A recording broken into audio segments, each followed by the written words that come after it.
মহারাজজিকে বরণ করে দিচ্ছে আমাদের ক্লাবের সেক্রেটারি মহাশয়। মায়েরা ধ্বনি দিন।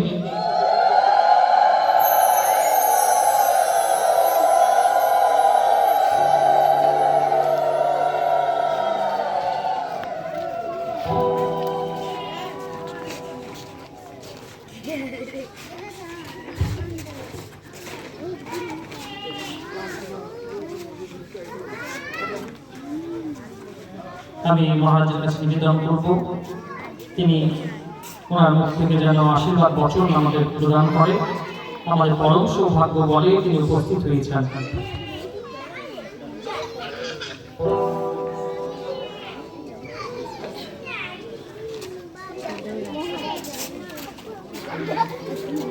ওম নমো ভগবতে শ্রীকৃষ্ণায় নমঃ। ওম রামায় নমঃ। ওম চৈতন্যায় নমঃ। ওম হরিকথায় নমঃ। ওম ভগবান শ্রীরামকৃষ্ণায় নমঃ। আমি সকল দেবতা তাদেরকে আমার ভক্তিপূর্ণ প্রণাম জানিয়ে উপস্থিত এই মালঘরিয়া গ্রামে প্রথমত যে আমাদের ভাগবত যে পাঠ করছেন তাকে আমার নমস্কার, আমার শুভেচ্ছা। যে সমস্ত দাদা ভাইরা আমার সামনে রয়েছেন তাদেরকে যথাযোগ্য স্থানে আমার প্রণাম, আমার নমস্কার, আমার অভিবাদন, আমার শুভেচ্ছা জানি। আর যে সমস্ত মায়েরা এখানে আছেন, আমার মা যারা এখানে রয়েছেন, এই বারঘরিয়া গ্রামের, আমি তাদের প্রত্যেককে যথাযোগ্য স্থানে আমার প্রণাম, আমার নমস্কার, আমার অভিবাদন, ছোটদেরকে আমার শুভেচ্ছা জানিয়ে খুব ভালো কথা পাঠক এই যে ভাগবত যে পাঠ করছেন এই গ্রামের এই ভূমিতে আপনারা সকলে জেনে রাখবেন, প্রত্যেকে ভাববেন এটা এই জায়গাটা পবিত্র থেকে পবিত্রতম করে দিচ্ছেন। এনার প্রতিটি কথা, প্রতিটি ভাগবতের যে মন্ত্র পড়বেন ভগবান শ্রীকৃষ্ণের যে মুখ থেকে যে কথা নিশ্চিত হয়েছে এর বেশি নয়। এই যখন বলবে ভাববেন ভগবান শ্রীকৃষ্ণ এর মুখ দিয়ে বলাচ্ছেন। আপনারা সকলে যারা আছেন এখানে আপনারা ধন্য। আর আমি কালকে নিয়ে এসেছিলেন, আমি ধন্য কেন জানেন? এই একটি গ্রামে সমস্ত মানুষদের সামনে এই যে লীলা কথা, ভাগবতের যে কথা, শ্রীকৃষ্ণের যে কথা, তার যে জীবনের কথা, এটি আমরা এবং আপনারা সকলে শুনতে এসেছেন। এই শৈত প্রবাহের দিনে শান্তকালীন বাড়ির সমস্ত কাজকর্ম ফেলে আমি আপনাদের সেজন্য নমস্কার, আমার প্রণাম আমার জানাই। একটি কথা সেটি না বলে পারছি না। কালকে যখন উনি এসেছিলেন তখন আমাদের মধ্যে একটু আলোচনা হচ্ছিল যে কি সম্পর্কে আমরা বলবো, কি সৎ কথা, সৎ চিন্তা। যদি আপনাদের কারো প্রশ্ন থাকে আমাকে বলতে পারেন, আমি ধর্মীয় ভাবে, আধ্যাত্মিক ভাবে বলার চেষ্টা করব। খুব সুন্দর করে উনি বলছিলেন একটু আগে যে সচেতনতার কথা, এটি আমি কালকে বলছিলাম যে গ্রামের মানুষকে, দেশের মানুষকে যদি আমরা মায়েরা যদি প্রথম সচেতন হই, আপনি একবার নিজেই নিজেকে ভেবে দেখুন, আজ যদি আপনি সচেতন হন তাহলে আপনার যে সন্তান, যে পুত্রী যে আপনার সংসারে আছে বা যারা আসবে এবং আপনার সাথী যিনি আছেন আপনার সাথে এগিয়ে যাবে, সেই সচেতনতার মাধ্যমে কোথায় এগিয়ে যাবে? ধর্মের কথা নিয়ে অনেকে অনেক কথা বলেছেন। ধর্মের অনেক কথার মধ্যে আপনি যেটা করছেন, যেটা ভাবছেন এটা আমি করব নিজ বুদ্ধিতে, সেটাই আপনার ধর্ম। আপনি যখন রান্না করছেন সেটা আপনার ধর্ম, যখন আপনি পুজো করতে বসেছেন তখন সেটা আপনার ধর্ম, যখন আপনি ছেলেকে লালন পালন করছেন, যখন আপনি ছেলেকে পড়াচ্ছেন সেটা আপনার ধর্ম। আপনি যখন মানুষের সাথে ধর্মের কথা আলোচনা করছেন সেটি আপনার ধর্ম। সেই জন্য ধর্ম এমন একটা জিনিস আমরা সব সময় করে চলেছি। যেমন আমাদের শরীরে, আপনি জানেন কি জানেন না, you are aware or not, ইনি জানেন, পড়াশোনা করেছেন, করছেন, অনেক বড় হবেন। বলছে অজপা জপ, এই অজপা জপ যেমন আমরা শ্বাস প্রশ্বাস নিচ্ছি প্রতি মুহূর্তে, প্রতি সেকেন্ডে সেকেন্ডে আমরা শ্বাস প্রশ্বাস নিচ্ছি, আমরা কি শ্বাসটাকে ধরে আছি না? স্বাভাবিকভাবে শ্বাস প্রশ্বাস করছে, আবার এইভাবে আমরা বেঁচে আছি প্রত্যেকে, কিন্তু we are not aware of it. আমরা এটা সচেতনতা কখনো হইনি। কি বাচ্চা, কি বড়, কি আরো বড় বয়স্ক, আমরা কেউ কিন্তু অজপা জপ আমাদের প্রত্যেকের মধ্যে জেনে রাখবেন 21,600 বার একটা দিনের মধ্যে, অর্থাৎ 24 ঘন্টায় এটি হচ্ছে। আপনি জানেন না, না জানেন, আপনি ধরতে পারবেন না তো সেটা, যে আপনি কি প্রাণকে ধরতে পারছেন? আমাদের শরীরের মধ্যে, প্রত্যেকের মধ্যে একটা জিনিস আছে, মন, বুদ্ধি, চিত্ত, অহংকার। আমাদের মধ্যে মন আছে, আছে তো? আমাদের মধ্যে বুদ্ধি আছে, বুদ্ধি আছে বলেই আপনারা এতজন মায়েরা, এতজন আমার দাদারা সবাই এসে ভাগবত কথা শোনার জন্য। মন গীতাতে বলছে মন এবং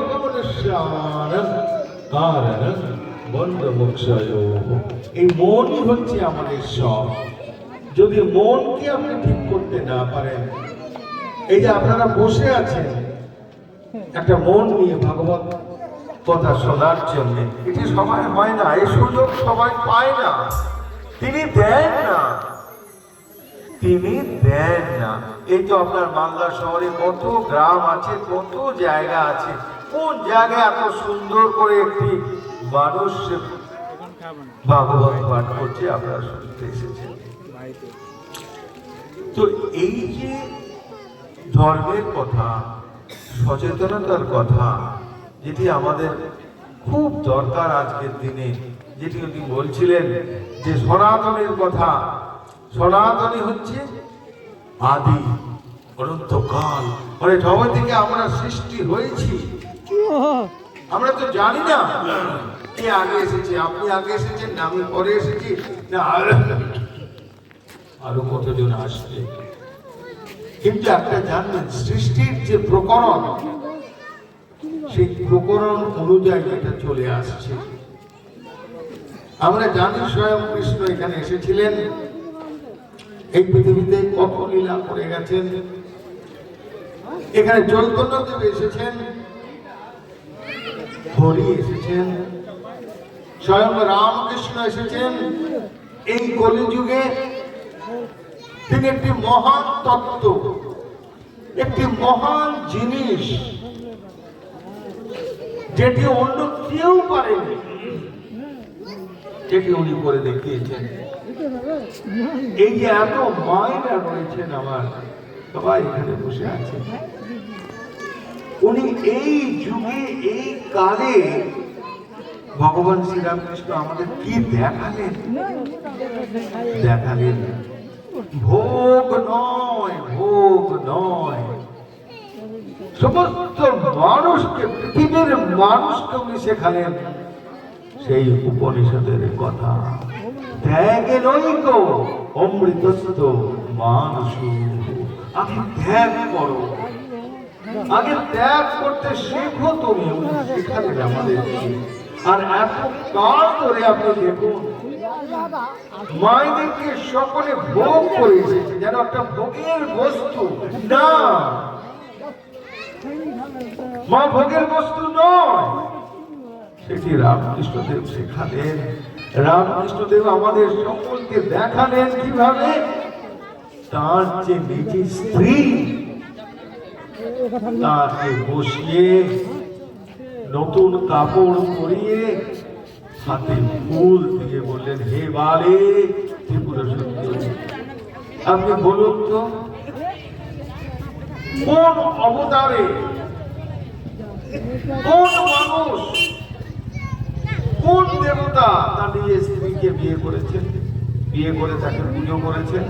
সবাই তো ওই একটা জায়গায় কেটে আছে ভোগ্য বস্তুতে।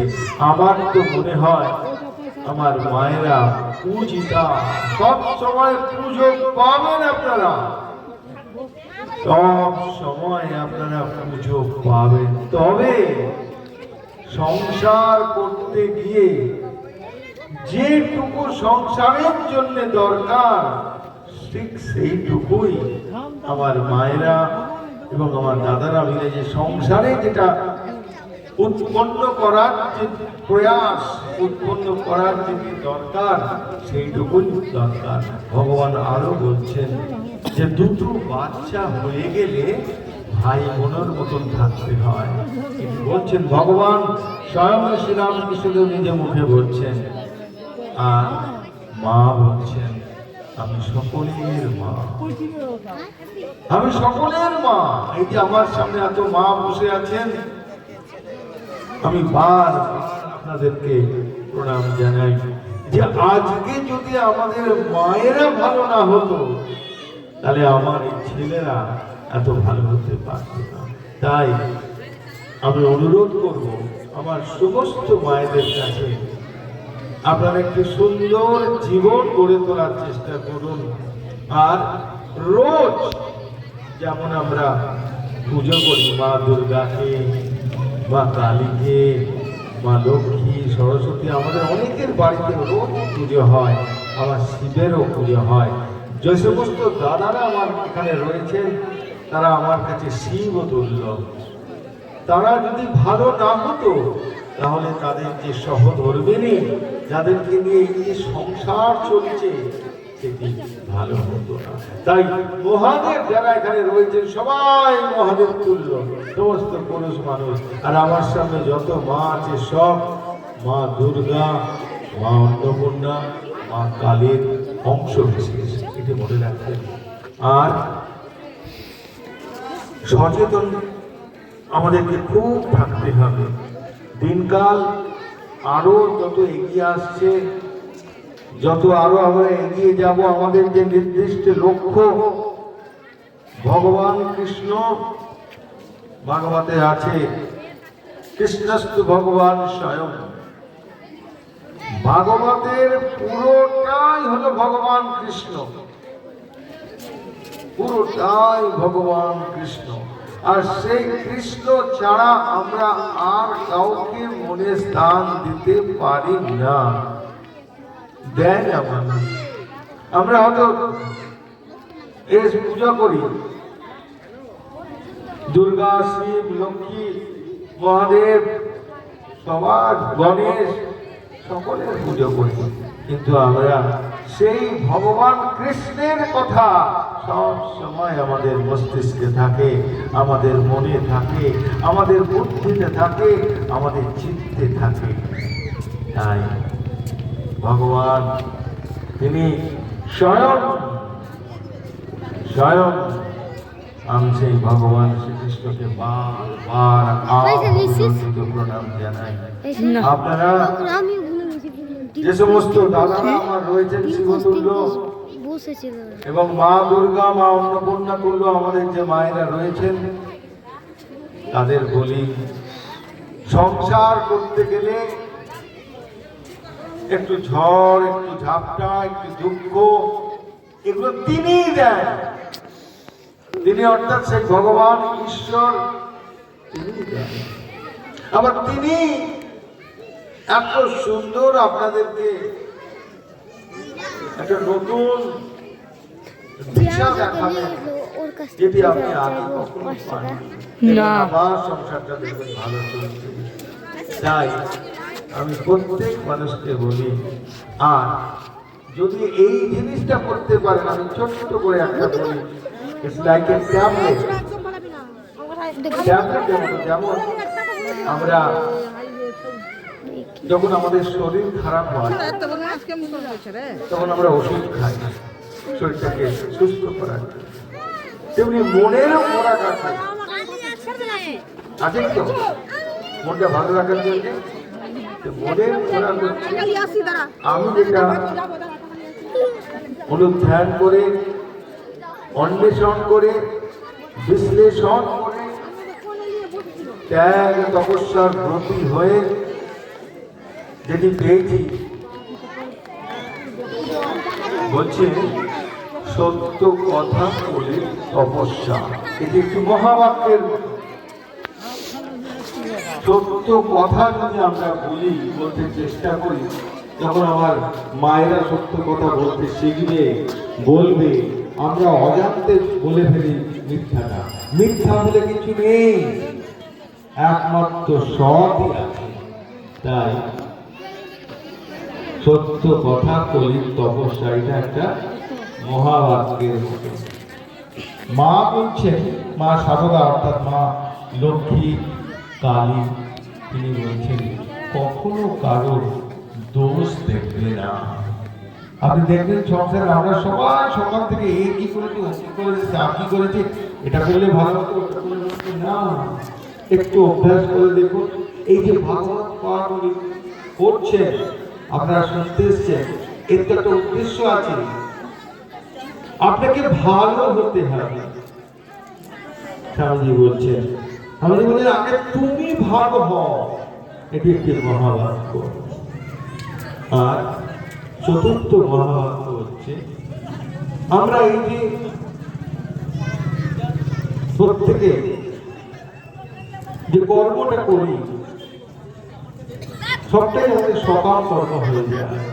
দেখবেন আপনি খুব সুন্দর করে নিষ্ঠা সহকারে আপনি গোবিন্দের জন্য, আপনি মা দুর্গার জন্য আপনি ভোগ রান্না করছেন, খুব নিষ্ঠা সহকারে পবিত্রতার স্বরূপিণী হয়ে আপনি করছেন। কিন্তু যেই ভোগটা রান্না করছেন, মনে মনে লাগছে, এটা আজকে ঠাকুরকে দিচ্ছি, যা সুন্দর হয়েছে না, ভঙ্গ সুন্দরটা হয়ে গেল, সকাল থাকলো, সকালই হয়ে গেল, নিষ্কাম কর্ম করে। আমাদের প্রত্যেকটা মানুষকে কর্ম যেটি আমরা করব, সেই কর্মটি যেন আমাদের নিষ্কাম কর্ম হয়। নিষ্কাম কর্ম করলে আপনার শরীর, আপনার মন, আপনার পরিবার প্রত্যেকে দেখবেন একটা নির্দিষ্ট জায়গায় পৌঁছে যাবেন।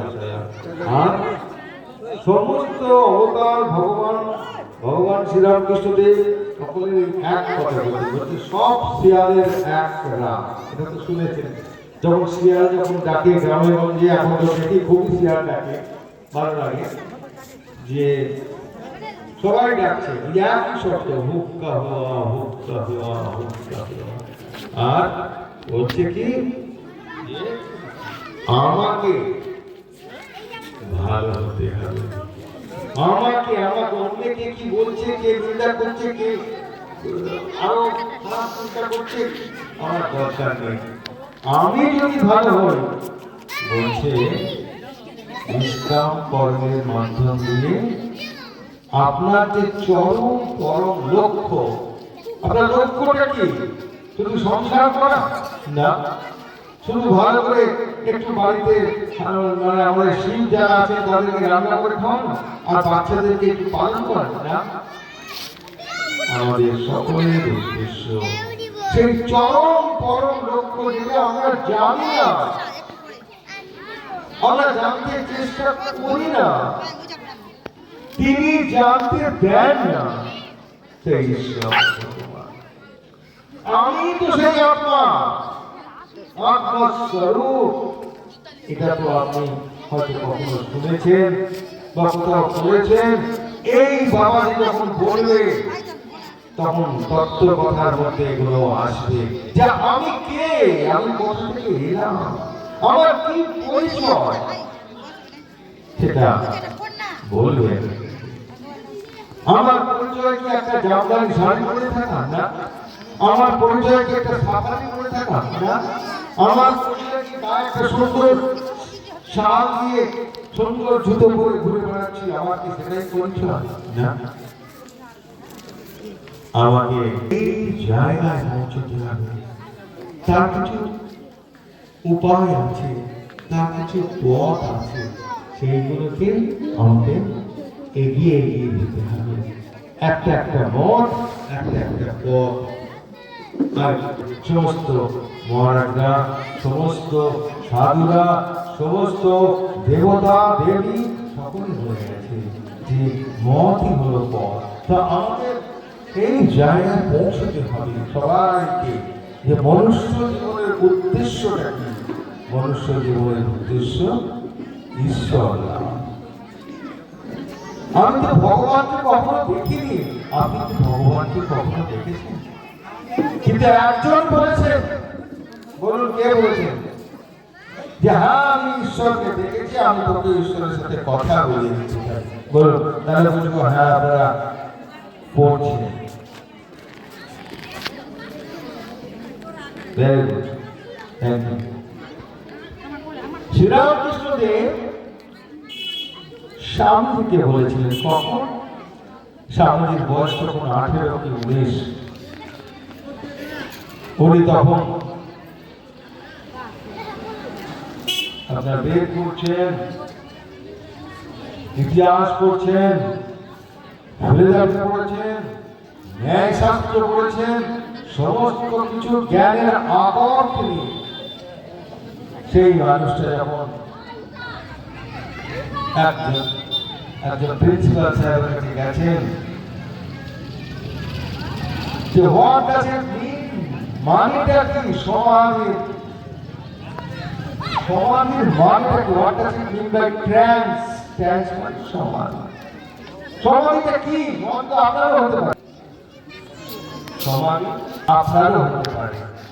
অর্থাৎ মনটাকে যদি একটু কন্ট্রোল করে নিতে পারেন, মন এবং মনুষ্যানাং কারণং বন্ধ মোক্ষ, ওই মনটাকে বন্ধ করে মোক্ষের দিকে যেতে দিচ্ছে না কে?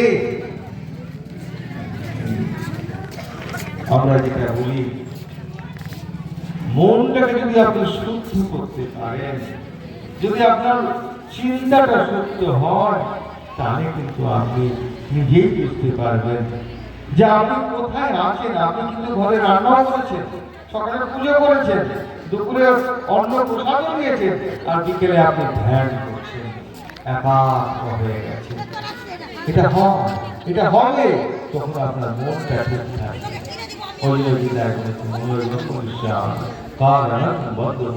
মুক্তির পথে আপনার মনটাই বাধা হচ্ছে, আর ওই মনটাই যখন ভালো হবে, শুদ্ধ হবে, শুদ্ধ মনে যখন আপনি দেবতা বা দেবী, আপনি সেই ভগবতী, আপনি সেই শিব, আপনি সেই ভগবান। যখন এইটা আপনি চিন্তা করতে পারবেন, এটাই তো আপনার সমান। তো স্বামী বিবেকানন্দ তখন ঘুরতে ঘুরতে দক্ষিণেশ্বরে গেছে, গিয়ে হরে কৃষ্ণ কৃষ্ণ কৃষ্ণ হরে হরে, আমাদেরকে মাতিয়ে দাও এই নামে, যে রাম যে কৃষ্ণ, এই কালে এই যুগে ভগবান শ্রীরাম কৃষ্ণ, এর মধ্যে কোনো দ্বিতীয় কোনো কথা নেই, দ্বিতীয় কোনো চিন্তা নেই। আমরা কেউ এটা ভাবিনি, ভাবতে পারি না যে আমার ধর্মটাই ঠিক, যেটি আমরা অজান্তে আমরা লড়াই করি। একে ওকে বলি যে আমি বৈষ্ণব ধর্ম নিয়েছি, আমি শাক্ত ধর্ম নিয়েছি। আরে বাবা, সবই আমাদের মূল হচ্ছে সমুদ্র। সমস্ত জল আপনার এখানে যাচ্ছে সেই সমুদ্রে। আপনি ভাবুন আর নাই ভাবুন, আপনি বিচার করুন আর নাই করুন, প্রতিটি জল যাচ্ছে সেই সমুদ্রে। আর যে জলটি আপনার এখানে পড়ে আছে জানবেন, সেই জলটাকে কে নিচ্ছে? ভগবান কিভাবে নিচ্ছে? বাষ্প হয়ে উঠে যাচ্ছে। দেখবেন দুদিন একটা জল এখানে পড়ে থাকে, দেখবেন তৃতীয় দিনে সেই জলটা নেই, বাষ্প হয়ে উঠে চলে গেছে। এটি হলো ঈশ্বর কৃপা। তাই আমাদের সকলের উপরে ঈশ্বরের কৃপা আছে, এটি ভাববেন সব সময়। আপনি যেই হন, আপনি বৈষ্ণবকে পুজো করুন, হরি হরি বলে জপ করুন, খুব ভালো কথা, কিন্তু জানবেন আমাদের সকলের উপরে কথা হলো ভগবান শ্রীকৃষ্ণ। তারই অংশ তো আমরা সবাই, সমস্ত মানুষ, আমরা সবাই অন্নপূর্ণা, মা দুর্গা, সীতা দেবী, সারদা দেবী, মা কালী সকলের অংশ স্বরূপ। এটি ভাববেন, কখনো ভাববেন না যে আমি একটা মেয়ে। না, আমরা বলার জন্যে, আমরা চিন্তনের জন্যে, আমরা একে অপরের পারস্পরিক কথা বলার জন্য ভাবি এটা একটা ছোট মেয়ে, এটা একটু বড় মেয়ে হয়েছে, এর তো বিয়ে হয়ে গেছে, এ তো সংসার করছে। আমরা সবাই মা। এই মাতৃভাবের যে জাগরণ সেটি করেছিলেন ভগবান শ্রীরামকৃষ্ণ। আর অনেকে আমরা করেছেন, অনেক যুগ যুগ আগে অনেক কিছু করেছেন। আবার আমার এই মাতৃ যে ভাব, অনেক তারা তিরস্কৃত হয়েছেন, অনেক লজ্জিত হয়েছেন। আমি সকলের কাছে প্রার্থনা জানাই, আগে যা হয়ে গেছে এখন সেটি মনে করবেন না, এখন শুধু সামনে এগিয়ে যান, তাহলে দেখতে পারবেন আপনার লক্ষ্যটা। আর ঠাকুর বলেছিলেন বছরের প্রথম দিনে পয়লা বৈশাখে, তোমাদের চৈতন্য হোক। এই যে অ্যাওয়ারনেস, সচেতনতা দিয়ে গেলেন, যেটি উনি খুব সুন্দর করে বলেন। এই যে অ্যাওয়ারনেস, বারবার বলছি, সচেতনতা, সেটি ভগবান নিজে আমাদের সকলের সামনে করে দিয়ে, তোমাদের চৈতন্য হোক। চৈতন্য মানে এমন একটা সত্তা, আমাদের সকলের মধ্যে সেই চৈতন্য আছে। আমরা চৈতন্য ছাড়া কেউ নই। যখন চৈতন্য যখন আমাদের চলে যাবে, তখন সেটা জড় পদার্থ হয়ে যাবে, তখন সেটি মানুষের রূপে আর থাকবে না। তাই বলছে, এই যে আমরা মানুষ, শ্রীরামকৃষ্ণ বলছেন মান হুঁশ, আমাদের হুঁশকে রেখে চলতে হবে এই সংসারে। আর বলতে একটু নির্জন বাস চাই, আপনারা মাঝে মাঝে একটু সংসার নিশ্চয়ই করবেন, একটু সংসার থেকে বেরিয়ে গিয়ে ভাগবত পাঠ করছেন, এই যে এসেছেন একটু ভাগবত পাঠ শুনছেন, শুনবেন, একটু বাড়িতে যেটা উপনিষদ করছে শ্রবণ, যেটি শুনলেন, মনন, সেটিকে চিন্তা করতে হবে। আর বলছেন নিধিধ্যাসন, সেটি বাড়িতে গিয়ে ধ্যান করতে হবে। তবে আপনার মনটা শরীর সমাজে যাবে। তখন মন এনাকে প্রশ্ন করবেন, উপনিষদের প্রশ্ন করবেন, ভাগবতের প্রশ্ন করবেন, সমস্ত উত্তরের আকার উনি। যিনি ভাগবত পাঠ করছেন তিনি সাধারণ ব্যক্তি নন। আমাদের জোগায় না,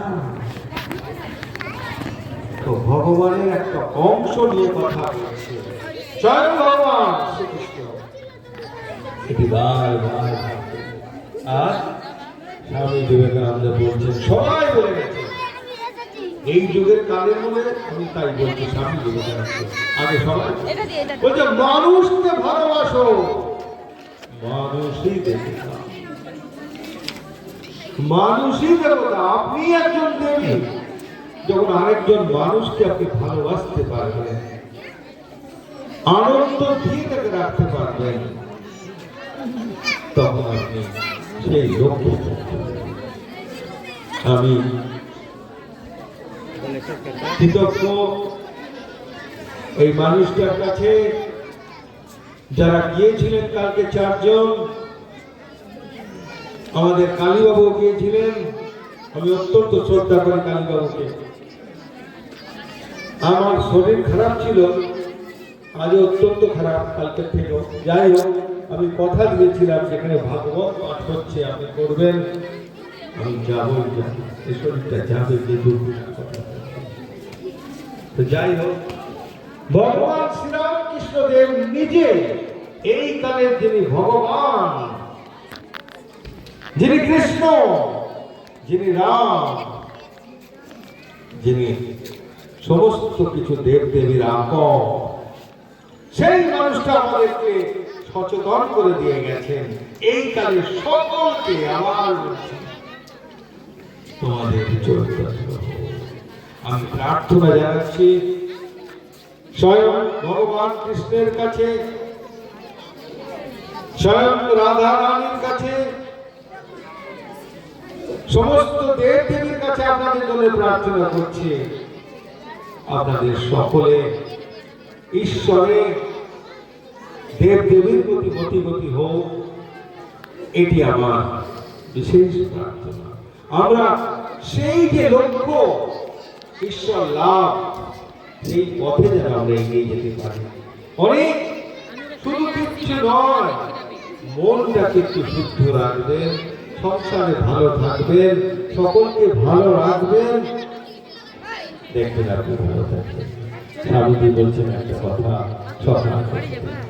বলছেন সকলেতে আমি, এই সকলেতে আমি, আমাতে সকল, আনন্দ আনন্দ আনন্দ। ও ভগবান শ্রীকৃষ্ণের শ্রীচরণে আমার ভক্তিপূর্ণ প্রণাম জানিয়ে হরি রাম, ভগবান শ্রীরামকৃষ্ণদেব সকল দেবদেবীকে আমার প্রণাম জানিয়ে, এখানে যত আমার শিব তুল্য দাদারা রয়েছেন তাদেরকে আমার ভক্তিপূর্ণ প্রণাম নমস্কার অভিবাদন জানিয়ে, সমস্ত মায়েদের যথাযোগ্য স্থানে প্রণাম অভিবাদন শুভেচ্ছা জানিয়ে, এই যে আমার সামনে ভাইটি রয়েছে ভাগবত পাঠ করার জন্য, তাকে আমার অসংখ্য প্রণাম নমস্কার। তার শ্রীমুখে স্বয়ং সরস্বতী বাস করুক, এটি আমার প্রার্থনা মা সরস্বতীর কাছে। সত্যি আমি এসে একটুখানি শুনছিলাম, আমি বিহ্বল হয়ে পড়েছিলাম। তারপরে এনারা যখন ওই নামটি করলেন, এই নামের কি মাহাত্ম সেটি উনি বলবেন। আর নাম নামিতে একবারে অভেদ হয়ে আপনাদের সেই মনের যে সত্যতা এই নামেতেই আসবে, সেটি বারবার চৈতন্যদেব বলেছেন, আমাদের মধ্যে ভগবান শ্রীরামকৃষ্ণদেব বলেছেন, আপনাদের চৈতন্য হোক, এটি আমার প্রার্থনা। জয় রাম কৃষ্ণ, জয় মা। সমস্ত দেবদেবীকে আপনাদেরকে নমস্কার প্রণাম জানিয়ে শেষ করব। আমার আমার কাছে আসবি, একটু বসবি আমার কাছে, তাহলে ঈশ্বর তত্ত্বটা কি আমি তোকে বুঝিয়ে দেব। আমি একটা লাস্ট কথা বলে শেষ করবো, অনেকক্ষণ আমার ভাইটি বসে আছে। সেটি হচ্ছে এই নরেন্দ্রনাথ ভগবান শ্রীরামকৃষ্ণদেব যখন কাশীপুরে তখন বললেন হাটে হাঁড়ি ভেঙে দিয়ে চলে যাব। হয়তো এই কথাটাও আপনারা শুনেছেন। শ্রীরামকৃষ্ণদেব নিজের মুখে স্বীকার করছেন যে হাটে হাঁড়ি ভেঙে দিয়ে চলে যাব। কোন হাট? এই ধর্মের হাট, এই আধ্যাত্মিকতার হাট। সারা পৃথিবীর মুখে তিনি হাঁড়িটা ভেঙে দিলেন। ভগবান শ্রীরামকৃষ্ণদেব তখন কাশীপুরে শুয়ে আছেন, অন্তিম অবস্থা। তিনি বাস ফিরতে পারেন না, তাকে বাস ফিরিয়ে দিতে হয়। তিনি খেতে পারেন না, তাকে খাইয়ে দিতে হয়। তিনি উঠতে পারেন না, তাকে উঠিয়ে দিতে হয়। তিনি চলতে পারেন না, তার সাথে কেউ একজন থেকে তাকে চালিত করে নিয়ে যায়। সেই অবস্থায় শ্রীরামকৃষ্ণদেব শুয়ে আছেন সেই কাশীপুরের সেই ঠাকুর। যে আজকে 28 তারিখ, 29, 30, 31, 1 ঠিক 4 দিনের মাথায় ওইখানে ওই 1 জানুয়ারিতে, 1 জানুয়ারি যেটাকে আমরা বলি, সেই দিনকে ঠাকুর বলেছিলেন, বলছি তার আগে নরেন্দ্রনাথ সেই ঘরে বসে আছে, খুব মন খারাপ, খালি ভাবছে যে ঠাকুর যদি আমাকে এখন বলতে পারেন যে তিনি ঈশ্বর, তিনি ঈশ্বর, তিনি ভগবান, তবে বিশ্বাস করি কি নরেন্দ্রনাথের মনে করছে কারণ মহারাজ এখানে এসে শ্রীরামকৃষ্ণ করছে। আমি উনি বললেন এই হাতে হাঁড়ি ভাঙছেন, আর কি এসছে? ওরে নরেন এই আর কি এসছে? তোর এখনো সন্দেহ আমার তুই খালি আর কি না কৃষ্ণ ইদানিং এই কালে এই যুগে ভগবান ইয়ে নিজের